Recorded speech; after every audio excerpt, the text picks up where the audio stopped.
खुदा से रहमत का सवाल किया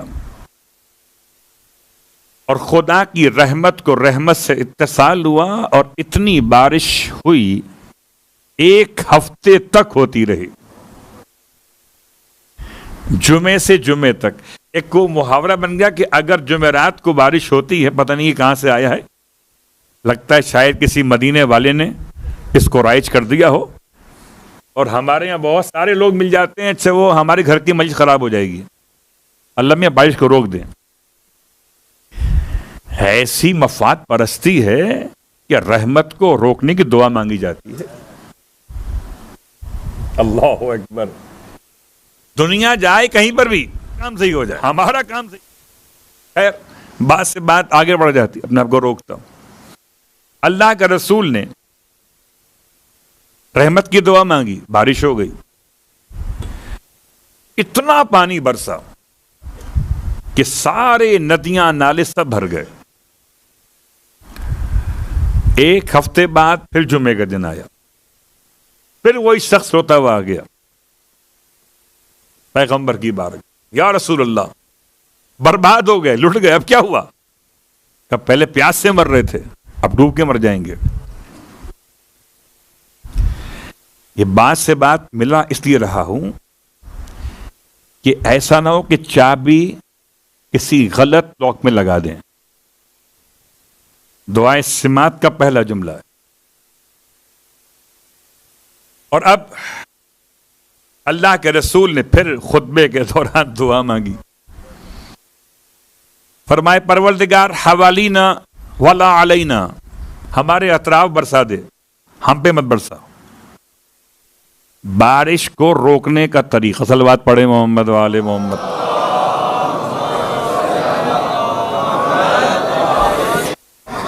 अब तो माशाल्लाह हमारे शहर इतने बड़े बड़े हो गए कि परवरदिगार ने लगा दिया, कोटा सिस्टम लगा दिया कि मेमार में बारिश होगी तो वहां नहीं होगी, अजमान में होगी तो यहां नहीं होगी। मिसाल देता हूं, हवालीना वला अलैना, पैगंबर की दुआ। तो अब रहमत के दरवाजे, इज़ा दुईत बिही अला मगालिक़ अब्वाबिस समाए लिल फ़त्ह बिर्रहमत इनफ़तहत, वो ऐसी चाबी है तेरे नाम के साथ कि जो अगर आसमान के लॉक में लगाई जाए और रहमत वाली साइड पर लगाई जाए तो खुल जाए। व इज़ा दुईत बिही अला मज़ाइक़ अब्वाबिल अर्ज़ लिल फ़रज इनफ़रज। और ए खुदा, मैं तुझसे सवाल करता हूं तेरे उस नाम के जरिए से कि जिस नाम को लेकर अगर दुआ मांगी जाए, जमीन की वुसअतों के एतबार से, मज़ाइक़, जमीन बहुत तंग हो गई, ये जुमला आपने सुना होगा, और अगर ना सुना हो तो इलाही अज़मल बला व बरहल खफा वन कशफल गिता व ज़ाक़तिल अर्ज़ो, ज़ाक़तिल अर्ज़ो, जमीन तंग हो गई, कहीं आपको पनाह नहीं मिलती, जमीन तंग हो गई, कहां जाएं? यहां प्रॉब्लम, वहां प्रॉब्लम, वहां प्रॉब्लम, कहां जाएं? जब जमीन तंग महसूस होने लगे तो कोई ऐसा हल है कि जमीन वसी हो जाए? बिल्कुल। व इज़ा दुईत बिही अला मज़ाइक़ अब्वाबिल अर्ज़ लिल फ़रज, कुशादगी के लिए, इन फरज, नाम को पढ़ा जाए नाम तो जमीन कुशादा हो जाती है। मैं तुझे उस नाम से पुकारता हूं। अल्लाहु अकबर। उसके बाद व इज़ा दुईत बिही लिल अमवात इन नुशूर इंतशरत, और ए खुदा तुझे उस नाम से पुकारता हूं, अलल अमवात, कि जिन नामों को अगर मैयतों में पढ़ा जाए, लिन नुशूर, उनको उठाने के लिए, इंतशरत। इमाम सज्जाद अलैहिस्सलातु वस्सलाम की बारगाह मुक़द्दस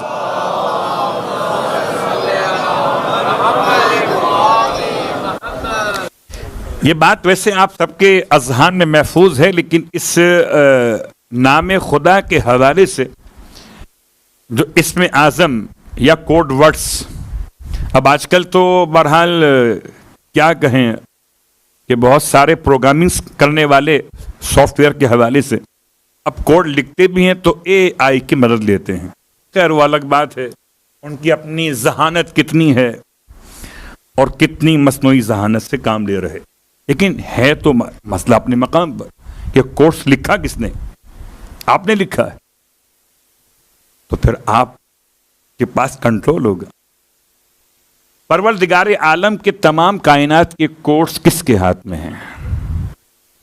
अल्लाहु अकबर, जिसे खुदा ने जमीन पर अपना जानशीन बनाया, और ऐसा जानशीन बनाया है कि एक शख्स इमाम की खिदमत में आया। अच्छा, आपको तो पता है कि कुछ लोग होते हैं इमाम की बारगाह में भी जो तारुफ कराते हैं आने वालों। किसी ने कहा मौला से, मौला ये नजूमी है, यानी इल्म नुजूम से इनका रब्त और इर्तिबात है। इमाम ने इरशाद फरमाया उस शख्स को खास देखते हुए, अगर तुम चाहो तो मैं तुम्हें बता सकता हूं, जब से तुम यहां अंदर आए हो इतनी देर में एक शख्स ऐसा है जिसने 14,000 आलमीन की सैर कर ली है।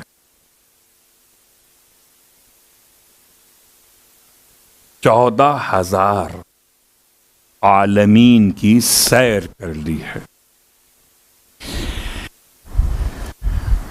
फिर इमाम ने मुस्कुरा के इरशाद फरमाया, लेकिन मैं तुम्हें उसका नाम बताना नहीं चाहूंगा। शायद इशारा यह था अपनी जुबान से अपनी तारीफ को बयान करना मुस्तहसन न ख्याल किया जाता हो, या सामने वाले का ज़र्फ इतना न हो कि उसको ये इल्म अता किया जाए, वरना सिवाय हुज्जत खुदा के और कौन हो सकता है। 14,000 आलमीन की सैर कर ली। फिर इमाम ने अपने गुफ्तगू में सामने वाले के जहन के लिहाज से मेआर को जरा सा डाउन किया। इरशाद फरमाया कि अगर तुम चाहो तो मैं तुम्हें बता सकता हूं कि तुम घर से क्या खा कर आए हो और घर में तुमने माल कितना छुपाया हुआ है। ये अगर आप स्टडी कीजिए कुरान मजीद की, तो सूरह आल इमरान में हजरत ईसा अलैहिस्सलाम का जुमला है, वो ओनब्बिउकुम, मैं तुम्हें खबर दे सकता हूं, बेमा ताकुलून, कि तुम क्या खाते हो, व बेमा तदख्खरून फी बुयूतिकुम, और तुम अपने घरों में क्या जखीरा करते हो। तो जमाने में अगर ईसा ये कमाल रखते हों तो जो फख्र ईसा का फख्र है,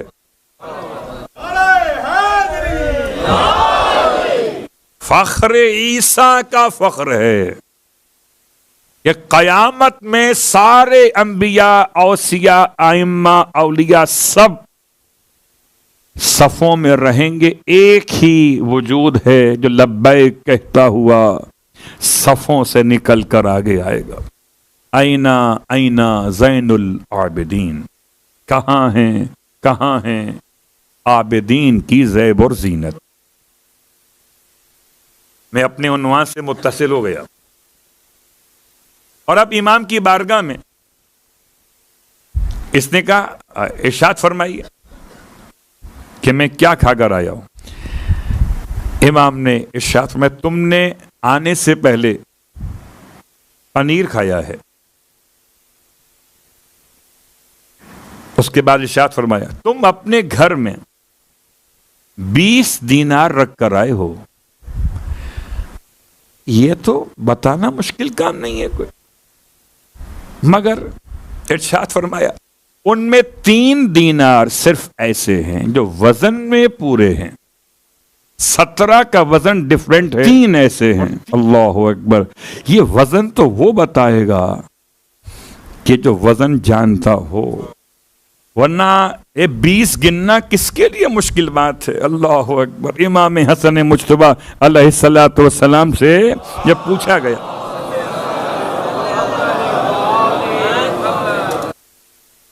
तो याद है ना खजूरों के हवाले से, तो 3 दीनार वजन के लिहाज से पूरे हैं 20 में से। उसने इमाम के खिदमत में अपने इल्म का नहीं, इमाम के इल्म का कलमा पढ़ा। अहले बैत अतहार ने अपनी शख्सियात को ऐसे रखा कि अगर सामने वाला जितना ज़र्फ लेकर आया उतना इल्म उसे अता किया और उसके लिए वो शाफी हो गया। और अगर किसी की बेगम ने बार बार जाने पर एतराज किया और इमाम के यहां से कुछ ना लाने पर सवाल किया, भाई अगर आप मजलिस में आए और तबरुक आपको ना मिले तो वापस घर पहुंचिएगा तो आपकी हो जाएगी इन्वेस्टिगेशन। अगर मजलिस से आए तबरुक का सलवात पढ़े मोहम्मद वाले मोहम्मद।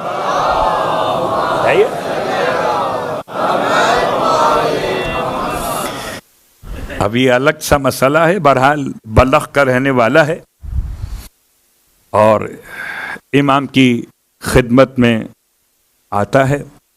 हर साल में एक मरतबा हज के मौके पर, हज करने के बाद इमाम के पास आता है और इमाम के लिए तोहफे तहाइफ बलख से लेके जाता है। तो बेगम ने कह दिया हर साल ले जाते हो। यही मसला है, लाए क्या हो, वहां से लाए क्या हो। इसने समझाया कि हम जो खाते हैं पीते हैं सब इमाम का दिया हुआ है, बरकतें